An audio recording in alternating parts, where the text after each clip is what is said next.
Breaking news చూస్తున్నాం. Artificial intelligence తో ప్రపంచవ్యాప్తంగా సాఫ్ట్వేర్ ఉద్యోగాలు ఊడుతుంటే అదే ఏఐ టెక్నాలజీతో భారత్ మహిళలు గిగ్ వర్కర్లకు సరికొత్త ఉపాధిని చూపుతుంది.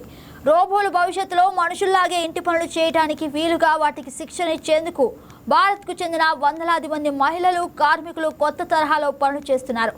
ఏకంగా తలపై కెమెరాలను ధరించి తాము చేసే రోజువారు పనులను రికార్డ్ చేస్తూ వారు గంటకు $3 అంటే భారత కరెన్సీలో $250 వరకు సంపాదిస్తున్నారు.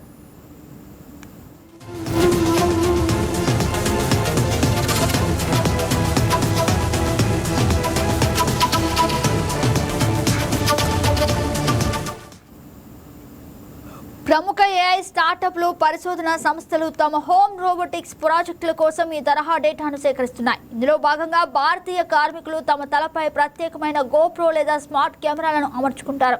వారు ఇల్లు ఊడవటం, తుడవటం, పాత్రలు కడగటం, వంట చేయటం, కూరగాయలు కోయడం వంటి పనులను చేస్తుంటారు. కెమెరాలు వారు చేసే ప్రతి కదలికను, వస్తువులను పట్టుకునే విధానాన్ని ఫస్ట్ పర్సన్ పర్స్పెక్టివ్లో ఖచ్చితంగా రికార్డ్ చేస్తాయి. ఈ దృశ్యాలను విశ్లేషించడం ద్వారా రోబోలు మనుషుల్లాగే పనులు ఎలా చేయాలో నేర్చుకుంటాయి.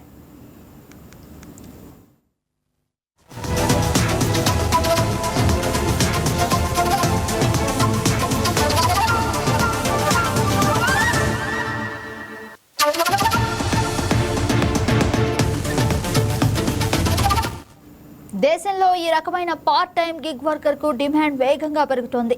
ఈ జాబ్ చేసేందుకు చదువు, స్కిల్స్ పెద్దగా అక్కర్లేదు. కేవలం తమ రోజువారీ పనులను రికార్డ్ చేయడం ద్వారా సులభంగా డబ్బు సంపాదిస్తున్నారు. గంటకు $250 చొప్పున రోజుకి కొన్ని గంటలు కేటాయించడంతో ఎంతో కొంత డబ్బు వెనకేసుకుంటున్నారు. అయితే ఏఐ అభివృద్ధి చెందాలంటే కేవలం సాఫ్ట్వేర్ ఇంజనీర్లు మాత్రమే కాదు, క్షేత్రస్థాయిలో డేటాను అందించే ఇటువంటి డేటా లేబరర్స్ అవసరం కూడా ఎంతో ఉందని ఈ క్రేజ్ జాబ్స్ మరొకసారి నిరూపితమైంది.